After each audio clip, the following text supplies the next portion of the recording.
আমি যখন আমার ট্রেনিংয়ে লাইফ টিম এবং টেকনিক্যাল টিম নিয়ে আলোচনা করি, সেখানে একটা প্রশ্ন বারবার আসে, who are the wrong people in your life?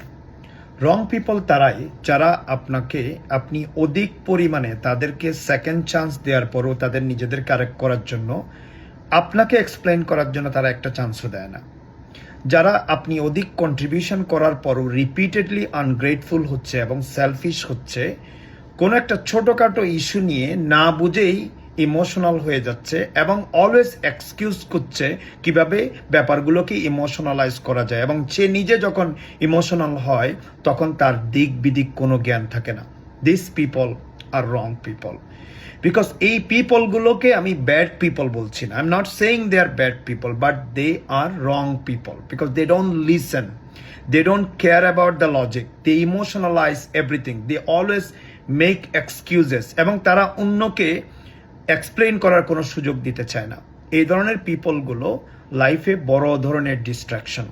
এই ধরনের পিপলগুলোকে খুব খারাপ লাগলেও আপনার লিস্ট থেকে রিমুভ করতে হবে, বিকজ এই ধরনের পিপলগুলো আপনার প্রোডাক্টিভিটির ক্ষেত্রে বড় ধরনের প্রতিবন্ধক।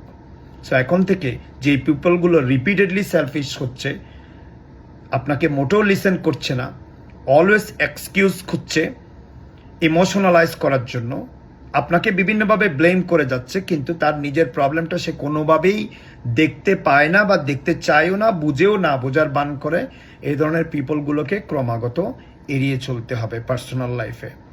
এটা এই জন্যই যে বিকজ আল্লাহ সুবহানাহু ওয়া তাআলা যে সময়টা আমাদের দিয়েছেন, এই সময়টা অনেক গুরুত্বপূর্ণ। এগুলো রং পিপল নিয়ে না কাটিয়ে বরঞ্চ এই সময়গুলো প্রোডাক্টিভলি ইউজ করে পৃথিবীর অন্য মানুষদের কল্যাণে সময়টা ব্যয় করতে পারাটাই হচ্ছে best way.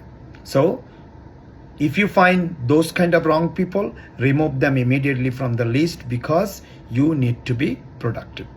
This is your leadership coach Akbar from Execute Me Florida.